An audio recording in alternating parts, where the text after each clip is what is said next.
सर्व उच्च परमेश्वर प्रभु यीशु मसीह साडे मुक्तिदाता दे चरणों विच बैठिया होया अज दा मेरा ये 5वां बाइबल स्टडी है जिहदा विषय है पवित्र आत्मा दीयां बख्शिशां।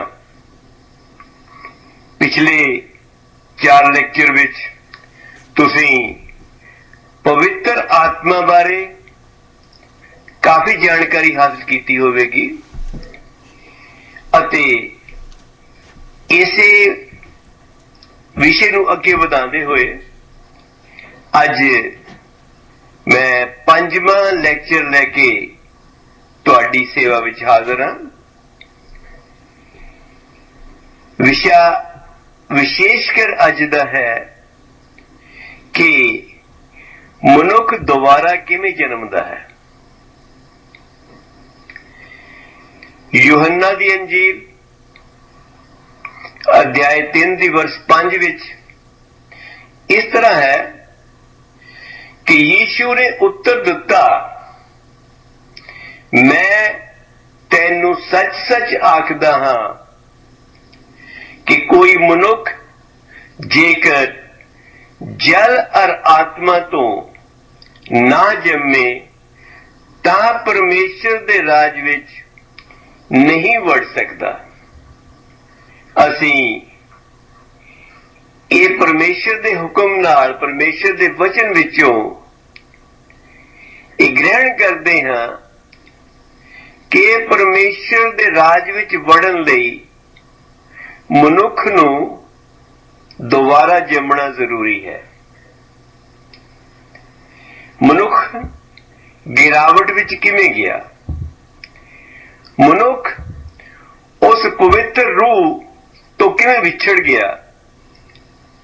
इस बारे असीं उत्पत्ति दी पुस्तक अध्याय 2 दी वर्ष 17 नूं पढ़दे हां।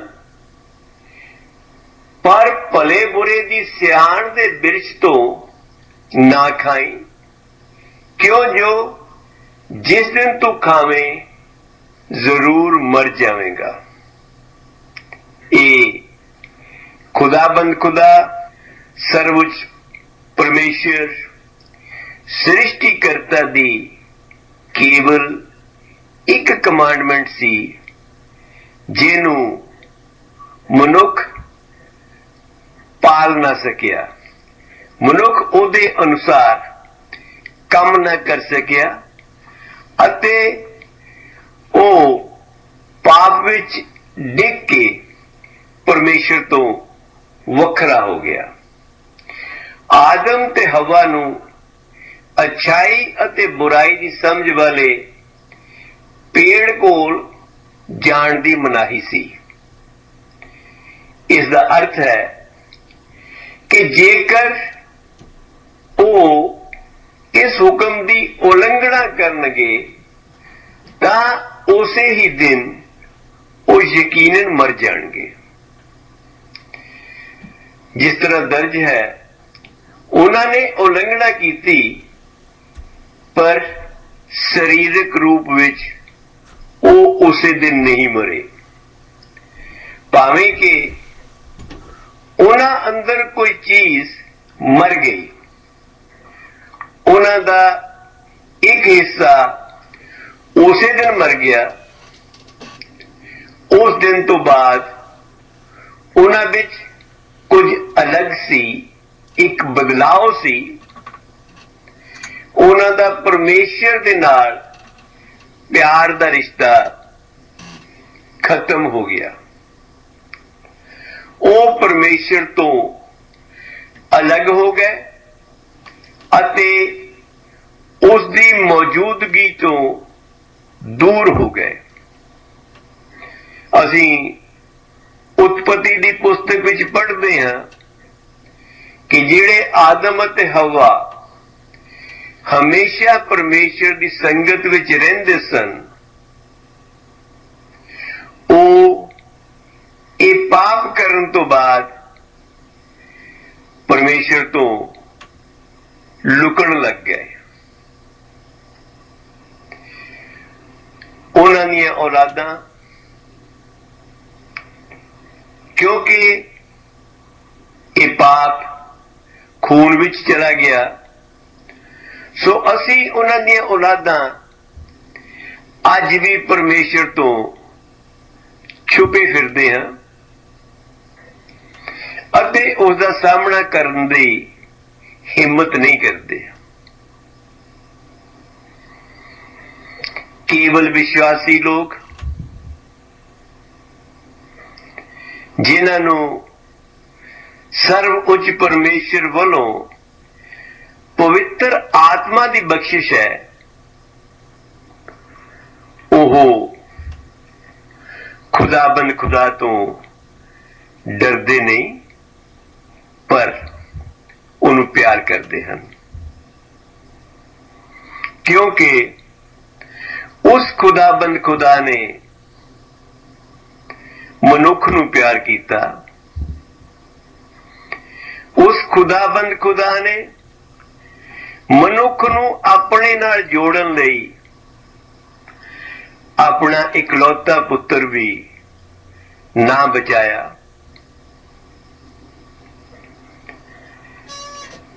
ਪਰਮੇਸ਼ਰ ਦੇ ਪੁੱਤਰ, ਸਾਡੇ ਮੁਕਤੀਦਾਤਾ ਪ੍ਰਭੂ ਯੀਸ਼ੂ ਮਸੀਹ ਨੇ ਉਸ ਮੌਤ ਦੀ ਸਜ਼ਾ ਨੂੰ, ਜਿਸ ਦਾ ਹੁਕਮ ਸਾਡੇ ਉੱਤੇ ਸੀ, ਆਪਣੇ ਉੱਪਰ ਲੈ ਕੇ ਸਾਡੀ ਜਗ੍ਹਾ ਉਹ ਸਲੀਬ ਉੱਤੇ ਮਰਿਆ, ਤਾਂ ਕਿ ਸਾਡੇ ਪਾਪੀ ਮਨੁੱਖਾਂ ਦੇ ਗੁਨਾਹਾਂ ਦਾ ਹਿਸਾਬ ਕੀਤਾ ਜਾ ਸਕੇ ਅਤੇ ਅਸੀਂ ਉਹਨਾਂ ਪਾਪਾਂ ਤੋਂ ਮੁਕਤ ਹੋ ਸਕੀਏ। ਉਸ ਦੇ ਰਾਹੀਂ ਪਵਿੱਤਰ ਆਤਮਾ ਜੋ ਪਰਮੇਸ਼ਰ ਵੱਲੋਂ ਮਨੁੱਖ ਵਿੱਚ ਸੀ, ਜਿਹਦੀ ਹੋਂਦ ਕਾਰਨ ਮਨੁੱਖ ਪਰਮੇਸ਼ਰ ਦੀ ਫੈਲੋ ਵਿੱਚ ਸੀ, ਉਹ ਮਨੁੱਖ ਤੋਂ ਵਿਦਾ ਹੋ ਗਿਆ ਅਤੇ ਮਨੁੱਖ ਦਾ ਪਰਮੇਸ਼ਰ ਦੇ ਨਾਲ ਰਿਸ਼ਤਾ ਟੁੱਟ ਗਿਆ। ਮੁਕਤੀਦਾਤਾ ਪ੍ਰਭੂ ਯੀਸ਼ੂ ਮਸੀਹ ਨੇ ਆਪਣੀ ਪਵਿੱਤਰਤਾ ਪਾਪੀ ਮਨੁੱਖ ਨੂੰ ਦਿੱਤੀ, ਤਾਂ ਕਿ ਉਹ ਪਵਿੱਤਰ ਆਤਮਾ ਨੂੰ ਗ੍ਰਹਿਣ ਕਰ ਸਕੇ ਅਤੇ ਸਰਵ ਉੱਚ ਪਰਮੇਸ਼ਰ ਦੇ ਨਾਲ ਫਿਰ ਤੋਂ ਸੰਗਤ ਕਰ ਸਕੇ। ਇਹ ਪਵਿੱਤਰ ਆਤਮਾ ਦਾ ਦਾਨ ਪਰਮੇਸ਼ਰ ਵੱਲੋਂ ਮਨੁੱਖ ਨੂੰ ਬਖਸ਼ਿਸ਼ ਹੈ, ਪਰ ਕੇਵਲ ਉਹ ਮਨੁੱਖ ਪਵਿੱਤਰ ਆਤਮਾ ਨੂੰ ਗ੍ਰਹਿਣ ਕਰ ਸਕਦੇ ਹਨ ਜਿਨ੍ਹਾਂ ਨੇ ਪ੍ਰਭੂ ਯੀਸ਼ੂ ਮਸੀਹ ਵਿੱਚ ਵਿਸ਼ਵਾਸ ਕੀਤਾ, ਜਿਨ੍ਹਾਂ ਨੇ ਪ੍ਰਭੂ ਯੀਸ਼ੂ ਮਸੀਹ ਵਿੱਚ ਵਿਸ਼ਵਾਸ ਕਰਕੇ ਉਸ ਭੁਗਤਾਨ ਦਾ, ਉਸ ਗੁਨਾਹਾਂ ਦੇ ਕਰਜ਼ੇ ਦੇ ਭੁਗਤਾਨ ਦਾ ਫਾਇਦਾ ਲਿਆ ਅਤੇ ਪਵਿੱਤਰ ਆਤਮਾ ਪ੍ਰਾਪਤ ਕੀਤਾ। ਉਹ ਪ੍ਰਭੂ ਯੀਸ਼ੂ ਮਸੀਹ ਦੇ ਰਾਹੀਂ ਸਰਵ ਉੱਚ ਪਰਮੇਸ਼ਰ ਦੇ ਪੁੱਤਰ ਧੀਆਂ ਬਣੇ, ਪਰ ਦੂਜੇ ਪਾਸੇ ਉਹ ਮਨੁੱਖ ਜਿਹੜੇ ਆਪਣੇ ਪਾਪਾਂ ਦਾ ਬੋਝ ਆਪਣੇ ਮੋਢਿਆਂ ਤੇ ਚੁੱਕੀ ਫਿਰਦੇ ਹਨ, ਉਹ ਉਸ ਬੋਝ ਨੂੰ ਤਿਆਗਣ ਲਈ ਤਿਆਰ ਨਹੀਂ ਹਨ। ਉਹਨਾਂ ਉੱਤੇ ਸਜ਼ਾ ਦਾ ਹੁਕਮ ਹੋਵੇਗਾ, ਕਿਉਂਕਿ ਉਹਨਾਂ ਨੇ ਜੋ ਪਰਮੇਸ਼ਰ ਪ੍ਰਭੂ ਯੀਸ਼ੂ ਮਸੀਹ ਨੇ ਪਾਪ ਦੇ ਕਰਜ਼ਿਆਂ ਦੀ ਅਦਾਇਗੀ ਆਪਣੇ ਪਵਿੱਤਰ ਲਹੂ ਰਾਹੀਂ ਸੂਲੀ ਉੱਤੇ ਅਦਾ ਕੀਤੀ,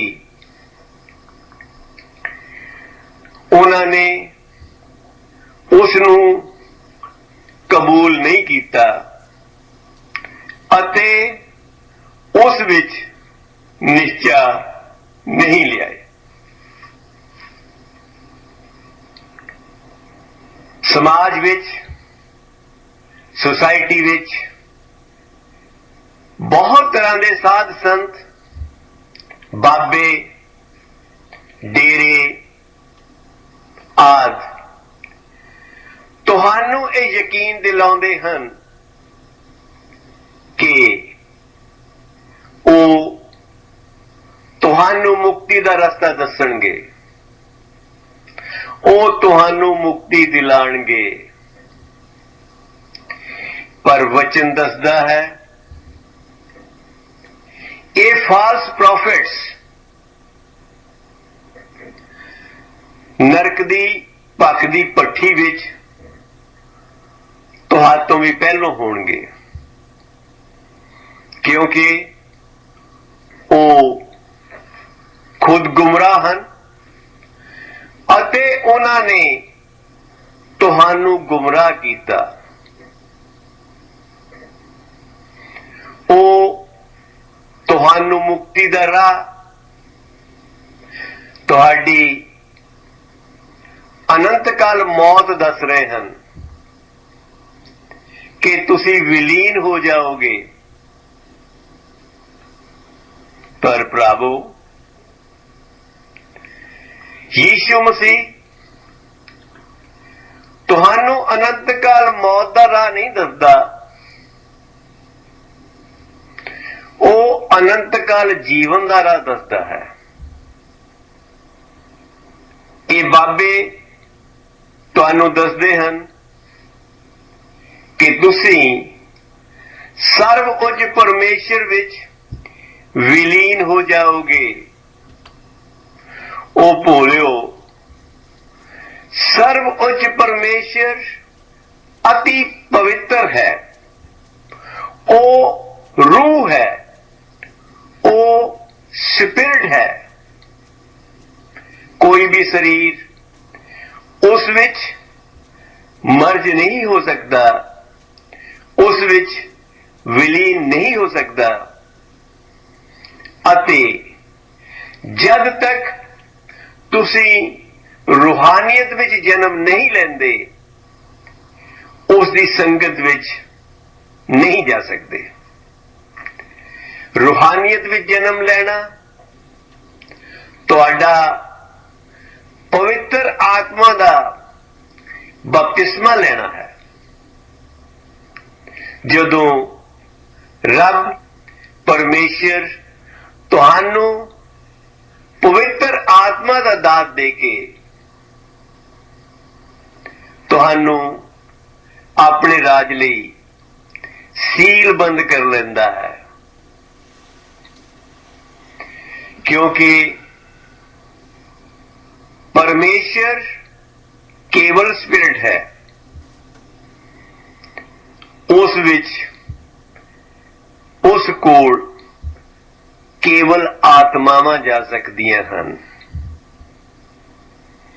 ਪਰ ਤੁਸੀਂ ਆਤਮਿਕ ਰੂਪ ਵਿੱਚ ਆਪਣੇ ਤੇ ਆਦਮ ਤੇ ਹਵਾ ਦੇ ਗੁਨਾਹਾਂ ਕਰਕੇ ਮੁਰਦੇ ਹੋ। ਉਹ ਰਸਤਾ ਮੁਰਦਿਆਂ ਲਈ ਬੰਦ ਹੈ। इस वेले तुहाडे को समा है कि अपने आप नूं रूहानियत विच जन्म लैण लई प्रभु यीशु मसीह दे नाम ते बपतिस्मा लवो अते पवित्र आत्मा ग्रहण करो।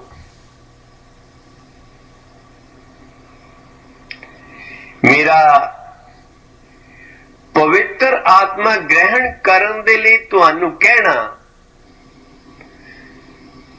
तुहानू अजीब लगदा है,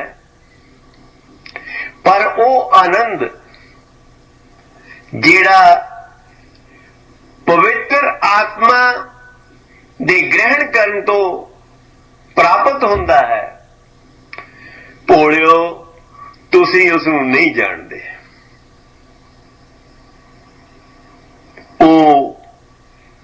एक ओ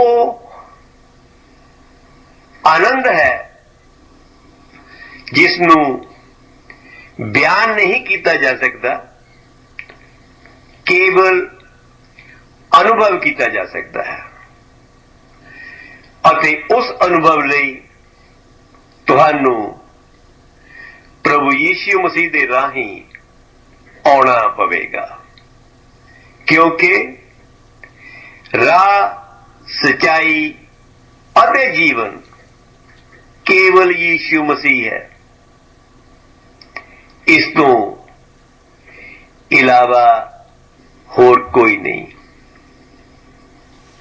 ये याद रखना जरूरी है कि धर्म शास्त्र विच मौत का अर्थ होने का खत्म होना नहीं, बल्कि परमेश्वर तो वख होना है। इस शरीरक मौत अते आत्मक मौत दोवां वास्ते ढुकमा है। शरीरक मौत का अर्थ मन अते आत्मा का खत्म होना नहीं, बल्कि इन्हां दा शरीर तो अलग होना है। इसी तरह आत्मिक मौत आत्मा का परमेश्वर तो अलग होना है, जेड़े तुसी पहलों ही होए हुए हो, क्योंकि साडे मुढ़ले मापियां ने पाप कीता अते उन्हां तो पवित्र आत्मा हमेशा हमेशा लई विछड़ गया। तुसी उस पवित्र आत्मा तो रहत हो, जेड़ा तुहाडा परमेश्वर दे नाल मेल करन लई बहुत जरूरी है। ये विचार व्यक्ति पूरी तरह खत्म हो जाता है, ठीक नहीं। मनुख क्योंकि परमेश्वर दे रूप विच बनाया गया है, इस विचार तो यह सच सामने आता है कि मनुख नाशवान नहीं। तुसी मरन वाले नहीं हो, तुसी नाशवान नहीं हो, पर तुहानू रूहानियत प्राप्त करने की लोड़ है। तुहानू पवित्र आत्मा नू प्राप्त करना जरूरी है।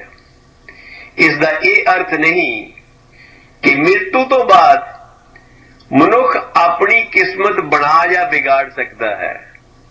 मृत्यु तो बाद तुसी कुछ नहीं कर सकते। पवित्र वचन इस बारे साफ लिखते हैं कि जदों कोई आत्मक मौत मरदा है जहां शरीरक मौत मरदा है, वो अपनी होंद नू बदलण विच मजबूर हुंदा है। इस बारे यूहन्ना दी अंजील अध्याय 11 दी वर्ष 11 पढ़ते हैं। ओने ये गल्लां आखियां अते इहदे मगरों उन्हां नूं कहा कि साडा मित्र लाजर ਸੌਂ ਗਿਆ ਹੈ। ਲਾਜ਼ਰ ਮਰ ਗਿਆ ਸੀ। ਮਰਨ ਤੋਂ ਬਾਅਦ ਮਨੁੱਖ ਦੇ ਅਧਿਕਾਰ ਵਿੱਚ, ਉਹਦੀ ਖਿਮਤਾ ਵਿੱਚ ਕੁਝ ਨਹੀਂ ਹੁੰਦਾ। ਉਹ ਕੁਝ ਵੀ ਨਹੀਂ ਕਰ ਸਕਦਾ। ਉਹ ਆਪਣੀ ਹੋਂਦ ਨੂੰ ਬਦਲਣ ਵਿੱਚ ਮਜਬੂਰ ਹੁੰਦਾ ਹੈ, ਪਰ ਉਸ ਦੀ ਹੋਂਦ ਖਤਮ ਨਹੀਂ ਹੁੰਦੀ। ਮੌਤ ਉੱਤੇ ਮਨੁੱਖ ਦੀ ਹੋਂਦ ਬਦਲ ਜਾਂਦੀ ਹੈ। ਉਸ ਦੀ ਹੋਂਦ ਖਤਮ ਨਹੀਂ ਹੁੰਦੀ। ਇਸ ਲਈ ਪਵਿੱਤਰ ਵਚਨ ਘੋਸ਼ਣਾ ਕਰਦੇ ਹਨ ਕਿ ਮਨੁੱਖ ਕੁਰਾਹ ਅਤੇ ਪਾਪਾਂ ਵਿੱਚ ਮਰ ਗਿਆ। ਇਸ ਦਾ ਅਰਥ ਹੈ ਕਿ ਮਨੁੱਖੀ ਆਤਮਾ ਪਰਮੇਸ਼ਰ ਤੋਂ ਵਿਛੜ ਗਿਆ। ਇਸ ਵਿਛੋੜੇ ਨੂੰ ਅਸੀਂ ਰੋਮੀਓ ਦੀ ਪੱਤਰੀ ਅਧਿਆਇ 5 ਦੀ ਵਰਸ 12 ਅਤੇ 14 ਪੜ੍ਹਦੇ ਹਾਂ। ਮਨੁੱਖ ਤੋਂ ਪਾਪ ਸੰਸਾਰ ਵਿੱਚ ਆਇਆ ਅਤੇ ਪਾਪ ਤੋਂ ਮੌਤ ਆਈ। ਇਸੇ ਤਰ੍ਹਾਂ ਮੌਤ ਸਭਨਾ ਮਨੁੱਖਾਂ ਵਿੱਚ ਫੈਲ ਗਈ, ਇਸ ਲਈ ਜੋ ਸਭਨਾ ਨੇ ਪਾਪ ਕੀਤਾ। ਆਦਮ ਤੋਂ ਲੈ ਕੇ ਮੂਸਾ ਤਾਈਂ ਮੌਤ ਨੇ ਉਹਨਾਂ ਉੱਤੇ ਵੀ ਰਾਜ ਕੀਤਾ ਜਿਨ੍ਹਾਂ ਆਦਮ ਦੇ ਅਪਰਾਧ ਵਰਗਾ ਪਾਪ ਨਹੀਂ ਸੀ ਕੀਤਾ, ਕਿਉਂਕਿ ਉਹ ਉਸ ਦੇ ਲਹੂ ਤੋਂ ਸਨ। ਇਸ ਕਰਕੇ ਉਹ ਵੀ ਉਸ ਪਾਪ ਥੱਲੇ ਰਹੇ ਅਤੇ ਅੱਜ ਦਾ ਮਨੁੱਖ ਵੀ ਉਸ ਪਾਪ ਥੱਲੇ ਹੈ। ਪਵਿੱਤਰ ਵਚਨ ਅਨੁਸਾਰ ਜ਼ਿੰਦਗੀ ਦਾ ਸਹੀ ਅਰਥ ਹੈ ਮੌਤ ਤੋਂ ਉਲਟ। ਜਿੱਥੇ ਕਿ ਮੌਤ ਇੱਕ ਸ਼ਬਦ ਵਿੱਚ ਪਰਿਭਾਸ਼ਾ ਵਿਛੜਨਾ ਹੈ, ਉੱਥੇ ਜ਼ਿੰਦਗੀ ਦਾ ਮਤਲਬ ਹੈ ਮਿਲਾਪ। ਜਿੱਥੇ ਮਨੁੱਖੀ ਆਤਮਾ ਪਰਮੇਸ਼ਰ ਤੋਂ ਵਿਛੜੀ ਹੈ, ਉਹ ਮੌਤ ਅਤੇ ਮਨੁੱਖੀ ਆਤਮਾ ਪਰਮੇਸ਼ਰ ਨਾਲ ਮਿਲਦੀ ਹੈ, ਉੱਥੇ ਜ਼ਿੰਦਗੀ ਹੈ। ਇਹ ਸਾਫ਼ ਅਤੇ ਸਪਸ਼ਟ ਪ੍ਰਭੂ ਯੀਸ਼ੂ ਨੇ ਅਤੇ ਪਵਿੱਤਰ ਬਾਈਬਲ ਵਿੱਚ ਹੋਰ ਨਬੀਆਂ ਨੇ ਜ਼ੋਰ ਦੇ ਕੇ ਦੱਸਿਆ ਅਤੇ ਉਹਨਾਂ ਵਾਸਤੇ ਦੁਬਾਰਾ ਜਨਮ ਸ਼ਬਦ ਦੀ ਵਰਤੋਂ ਕੀਤੀ ਗਈ। ਯੂਹੰਨਾ ਦੀ ਅੰਜੀਲ ਅਧਿਆਇ 3 ਦੀ ਵਰਸ 3 ਅਤੇ 5। ਉਸ ਵਿੱਚ ਜੀਵਨ ਸੀ। ਯੂਹੰਨਾ ਦੀ ਅੰਜੀਲ ਪਹਿਲੇ ਅਧਿਆਇ ਦੀ ਵਰਸ 4 ਦੱਸਦੀ ਹੈ ਕਿ ਅਸੀਂ ਯੀਸ਼ੂ ਦੇ ਨਾਂ ਤੇ ਬਪਤਿਸਮਾ ਕਿਉਂ ਲੈਂਦੇ ਹਾਂ, ਕਿਉਂਕਿ ਉਹ ਜੀਵਨ ਦਾ ਸਰੋਤ ਹੈ। ਜੀਵਨ ਉਸ ਵਿੱਚ ਹੈ। ਇਸ ਨੂੰ ਪਵਿੱਤਰ ਬਾਈਬਲ ਵਿੱਚੋਂ ਪੜ੍ਹਦੇ ਹਾਂ। ਉਸ ਵਿੱਚ ਜਿਉਣ ਸੀ ਅਤੇ ਜਿਉਣ ਮਨੁੱਖ ਦਾ ਚਾਨਣ ਹੋਇਆ। ਸਾਨੂੰ ਸਾਡੇ ਜੀਵਨ ਵਿੱਚ ਰੌਸ਼ਨੀ ਪ੍ਰਭੂ ਯੀਸ਼ੂ ਮਸੀਹ ਦੇ ਵਿੱਚ ਚਾਨਣ ਹੋਣੇ ਕਰਕੇ, ਪ੍ਰਭੂ ਯੀਸ਼ੂ ਮਸੀਹ ਦੇ ਖੁਦ ਚਾਨਣ ਹੋਣ ਕਰਕੇ ਪ੍ਰਾਪਤ ਹੋਈ। ਮੌਤ ਤੋਂ ਪਾਰ ਲੰਘ ਕੇ ਜੀਵਨ ਵਿੱਚ ਜਾ ਪਹੁੰਚੇ। ਜਦੋਂ ਮਨੁੱਖ ਉਸ ਨੂੰ ਗ੍ਰਹਿਣ ਕਰ ਲੈਂਦਾ ਹੈ, ਉਹ ਮੌਤ ਨੂੰ ਪਾਰ ਕਰਕੇ ਜੀਵਨ ਵਿੱਚ ਚਲਾ ਜਾਂਦਾ ਹੈ। ਉਹ ਜੀਵਨ ਵਿੱਚ ਹਮੇਸ਼ਾ ਲਈ ਦਾਖਲ ਹੋ ਜਾਂਦਾ ਹੈ। ਇਹ ਯੂਹੰਨਾ ਦੀ ਅੰਜੀਲ ਵਰਸ 3 ਦੇ 14 ਵਿੱਚ ਪੜ੍ਹ ਸਕਦੇ ਹਾਂ। ਅਸੀਂ ਜਾਣਦੇ ਹਾਂ ਕਿ ਅਸੀਂ ਮ੍ਰਿਤੂ ਤੋਂ ਪਾਰ ਲੰਘ ਕੇ ਜੀਵਨ ਵਿੱਚ ਜਾ ਪਹੁੰਚੇ ਹਾਂ। ਇਸ ਲਈ ਜੋ ਅਸੀਂ ਭਰਾਵਾਂ ਨਾਲ ਪ੍ਰੇਮ ਰੱਖਦੇ ਹਾਂ, ਜਿਹੜਾ ਪ੍ਰੇਮ ਨਹੀਂ ਕਰਦਾ ਉਹ ਮੌਤ ਵਿੱਚ ਰਹਿੰਦਾ ਹੈ। ਪਿਆਰ, ਪ੍ਰੇਮ, ਲਵ ਇਹ ਜੀਵਨ ਦੀ ਹੋਂਦ ਦੱਸਦਾ ਹੈ। ਜਿਹੜੇ ਲੋਕੀ ਪਿਆਰ, ਲਵ, ਪ੍ਰੇਮ ਨਹੀਂ ਕਰਦੇ ਉਹ ਜੀਵਤ ਨਹੀਂ ਹਨ। ਉਹ ਕੇਵਲ ਸਾਹ ਲੈ ਰਹੇ ਹਨ, ਲੇਕਿਨ ਉਹਨਾਂ ਵਿੱਚ ਜੀਵਨ ਨਹੀਂ ਹੈ। ਇਸੇ ਤਰ੍ਹਾਂ ਅਸੀਂ ਯੋਹੰਨਾ ਦੀ ਅੰਜੀਲ ਅਧਿਆਇ 5 ਦੀ ਵਰਸ 24 ਪੜ੍ਹਦੇ ਹਾਂ। ਪਰਮੇਸ਼ਰ ਆਤਮਾ ਹੈ ਅਤੇ ਜੋ ਉਹਦੀ ਭਗਤੀ ਕਰਦੇ ਹਨ ਉਹਨਾਂ ਨੂੰ ਚਾਹੀਦਾ ਹੈ ਕਿ ਉਹ ਆਤਮਾ ਅਤੇ ਸੱਚਾਈ ਨਾਲ ਭਗਤੀ ਕਰਨ। ਆਤਮਾ ਵਿੱਚ ਜਾ ਕੇ ਹੀ ਤੁਸੀਂ ਪਰਮੇਸ਼ਰ ਦੀ ਭਗਤੀ ਕਰ ਸਕਦੇ ਹੋ, ਤੁਸੀਂ ਪਰਮੇਸ਼ਰ ਦੇ ਨਾਲ ਸੰਗਤ ਕਰ ਸਕਦੇ ਹੋ, ਫੈਲੋਸ਼ਿਪ ਕਰ ਸਕਦੇ ਹੋ। ਉਸ ਤੋਂ ਬਿਨਾਂ ਪਰਮੇਸ਼ਰ ਦੇ ਨਾਲ ਫੈਲੋਸ਼ਿਪ ਦਾ ਹੋਰ ਕੋਈ ਵੀ ਰਸਤਾ ਨਹੀਂ। ਮਤੀ ਦੀ ਅੰਜੀਲ ਅਧਿਆਇ 18 ਦੀ ਵਰਸ 8 ਨੂੰ ਪੜ੍ਹਦੇ ਹਨ। ਕੀ ਚੀਜ਼ਾਂ ਦੀ ਲੋੜ ਹੈ, ਅਸੀਂ ਕਿਵੇਂ ਜਾ ਸਕਦੇ ਹਾਂ ਸੁਰਗ ਰਾਜ ਦੇ ਵਿੱਚ, ਇਹਦੇ ਬਾਰੇ ਪ੍ਰਭੂ ਯੀਸ਼ੂ ਮਸੀਹ ਪਵਿੱਤਰਤਾ ਬਾਰੇ ਦੱਸਦੇ ਹਨ। ਜੇ ਤੇਰਾ ਹੱਥ ਜਾਂ ਤੇਰਾ ਪੈਰ ਤੈਨੂੰ ਠੋਕਰ ਖਵਾਵੇ ਤਾਂ ਉਹਨੂੰ ਵੱਢ ਕੇ ਆਪਣੇ ਕੋਲੋਂ ਸੁੱਟ ਦੇ। ਟੁੰਡਾ ਜਾਂ ਲੰਗਾ ਹੋ ਕੇ ਜਿਉਣ ਵਿੱਚ ਵੜਨਾ ਤੇਰੇ ਲਈ ਇਸ ਨਾਲੋਂ ਭਲਾ ਹੈ ਕਿ 2 ਹੱਥ ਜਾਂ 2 ਪੈਰ ਹੁੰਦਿਆਂ ਸਦੀਵਕ ਅੱਗ ਵਿੱਚ ਸੁੱਟਿਆ ਜਾਏ, ਕਿਉਂਕਿ ਮਨੁੱਖ ਪਾਪੀ ਹੈ।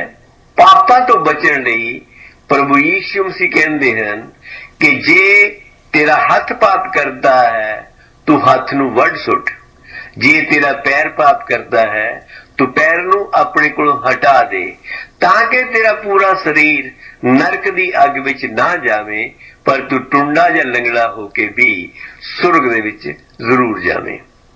ਇਸ ਤੋਂ ਬਾਅਦ ਯੋਹੰਨਾ ਦੀ ਅੰਜੀਲ ਅਧਿਆਇ 3 ਦੀ ਵਰਸ 16 ਪੜ੍ਹਦੇ ਹਾਂ। ਪਰਮੇਸ਼ਰ ਨੇ ਜਗਤ ਨੂੰ ਅਜਿਹਾ ਪਿਆਰ ਕੀਤਾ, ਪਰਮੇਸ਼ਰ ਪਿਆਰ ਹੈ। ਪਰਮੇਸ਼ਰ ਨੇ ਜਗਤ ਨੂੰ ਅਜਿਹਾ ਪਿਆਰ ਕੀਤਾ ਜੋ ਉਹਨੇ ਆਪਣਾ ਇਕਲੌਤਾ ਪੁੱਤਰ ਬਖਸ਼ ਦਿੱਤਾ, ਤਾਂ ਜੋ ਹਰ ਇੱਕ ਜੋ ਉਸ ਉੱਤੇ ਨਿਸ਼ਚੈ ਕਰੇ ਨਾਸ਼ ਨਾ ਹੋਵੇ ਪਰ ਸਦੀਵਕ ਜੀਵਨ ਪਾਵੇ। ਇਸ ਨੂੰ ਅਸੀਂ ਪਵਿੱਤਰ ਆਤਮਾ ਰਾਹੀਂ ਮਨੁੱਖ ਦਾ ਪਰਮੇਸ਼ਰ ਦੇ ਨਾਲ ਮਿਲਾਨ ਕਹਿੰਦੇ ਹਾਂ। ਅਤੇ ਜੇ ਮਨੁੱਖ ਪਰਮੇਸ਼ਰ ਦੇ ਨਾਲ ਪਵਿੱਤਰ ਆਤਮਾ ਦੇ ਰਾਹੀਂ ਨਹੀਂ ਮਿਲਦਾ ਤਾਂ ਉਹਦੇ ਕੋਲ ਹੋਰ ਕੋਈ ਵੀ ਰਸਤਾ ਨਹੀਂ। ਇਸ ਬਾਰੇ ਤੁਸੀਂ ਯੋਹੰਨਾ ਦੀ ਅੰਜੀਲ ਅਧਿਆਇ 3 ਦੀ ਵਰਸ 5 ਪੜ੍ਹੋ, ਯੋਹੰਨਾ ਦੀ ਅੰਜੀਲ ਅਧਿਆਇ 4 ਦੀ ਵਰਸ 24, 20 ਦੀ ਵਰਸ 22, ਰਸੂਲਾਂ ਦੇ ਕਰਤੱਵ ਅਧਿਆਇ 2 ਦੀ ਵਰਸ 38, ਰੋਮੀਓ ਦੀ ਪੱਤਰੀ ਅਧਿਆਇ 6 ਦੀ ਵਰਸ 4, 5, 8, 9 ਤੋਂ 11, ਅਧਿਆਇ 8 ਦੀ ਵਰਸ 1 ਤੋਂ 18 ਤੱਕ। ਇਹ ਤੁਸੀਂ ਆਪਣੇ ਪਵਿੱਤਰ ਬਾਈਬਲ ਵਿੱਚੋਂ ਪੜ੍ਹ ਸਕਦੇ ਹੋ ਅਤੇ ਉਹਨਾਂ ਰਾਹੀਂ ਪਵਿੱਤਰ ਆਤਮਾ ਦੇ ਆਸ਼ੀਸ਼ ਪ੍ਰਾਪਤ ਕਰਕੇ ਤੁਸੀਂ ਹਮੇਸ਼ਾ ਹਮੇਸ਼ਾ ਲਈ ਸੁਰਗ ਰਾਜ ਵਿੱਚ ਸਦੀਵਕ ਜੀਵਨ ਪਾ ਸਕਦੇ ਹੋ ਅਤੇ ਪਰਮੇਸ਼ਰ ਦੇ ਧੀਆਂ ਪੁੱਤਰ ਅਖਵਾ ਸਕਦੇ ਹੋ। ਇਸ ਦੇ ਨਾਲ ਹੀ ਮੈਂ ਅੱਜ ਦਾ ਵਚਨ ਸਮਾਪਤ ਕਰਦਿਆਂ ਹੋਇਆ ਤੁਹਾਡੇ ਘਰ ਪਰਿਵਾਰਾਂ ਲਈ ਦੁਆ ਕਰਦਾ ਹਾਂ।